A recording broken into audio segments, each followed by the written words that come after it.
I'm M. Carter Pierce, the candidate for U.S. Senate from Pennsylvania. And I'd like to share with you, in just a few brief moments, something that I learned 10 years ago. And it starts here. In 1956, Nikita Khrushchev, the then president of Russia, so to speak, said, and I quote, "We will take America without firing one shot. We will bury you." He's known for that particular quote. He also said that he would take over America from within. 10 years ago, I saw this coming in Donald Trump. What I saw was and realized is this: having witnessed 9/11, the aftermath of that tragedy was that there were no different classes, different ethnicities, different political parties. Everybody in this country was an American right after that. We are the most powerful force when we are united together.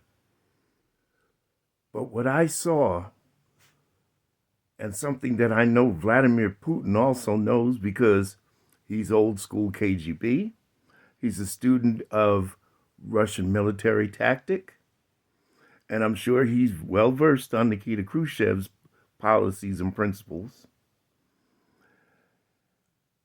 I saw that Donald Trump used a particular type of hate to separate us. And that's the problem. Never in history have we been separated as we are now. This country is divided in half. It's turned into not just a difference of political ideologies, but rather it's just a plain and simple hatred of our fellow man. And that's unacceptable to me. And anyone that would perpetuate that kind of behavior is unacceptable to me. We as Americans must come together and unite. We can't, because when we don't, if we remain separated, we're vulnerable for attack.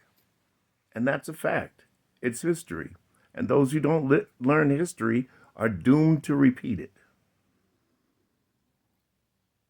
It's absolutely necessary that we realize that those who were once a minority in this country are now the majority.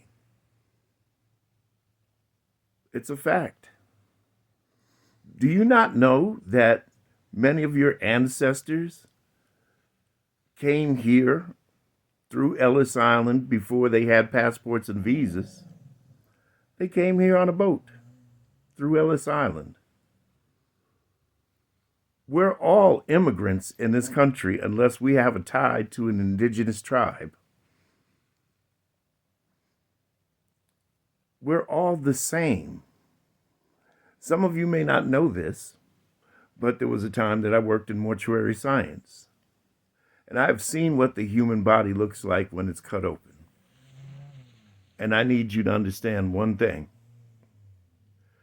that if I took you in a morgue and I had a Caucasian there, I had a black man next to that, I had a Latino next to that, and I had an Asian next to that, and I covered their faces, and all you could see was their splayed open torsos, you wouldn't know who's who, because we're all the same on the inside. America, we have to unify. We have to come together. And right now, those who perpetuated this hate in the first place are trying to bring back fascism and authoritarian rule. We have to stop that, because we lose if we don't. We lose.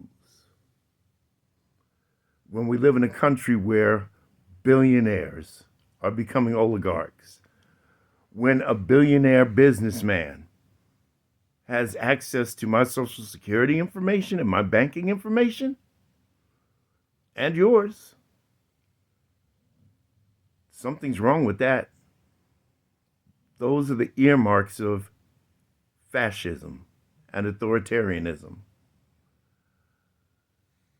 You can't have the rich in charge of the poor because the rich have no idea of how the poor suffer.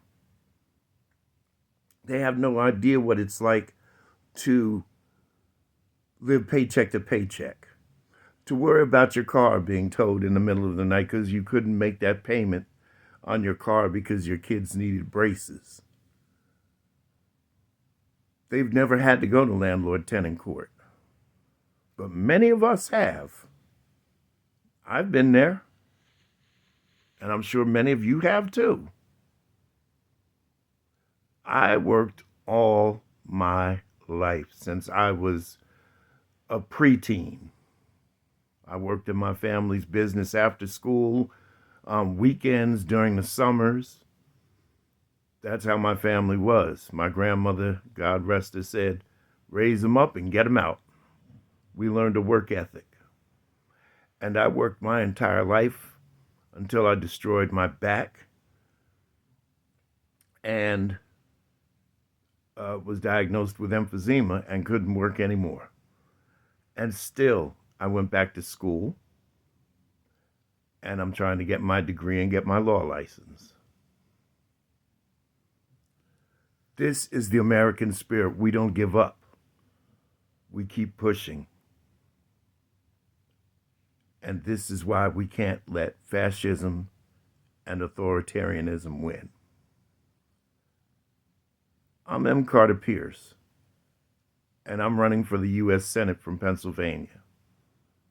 And I'm an average American that's here for average Americans.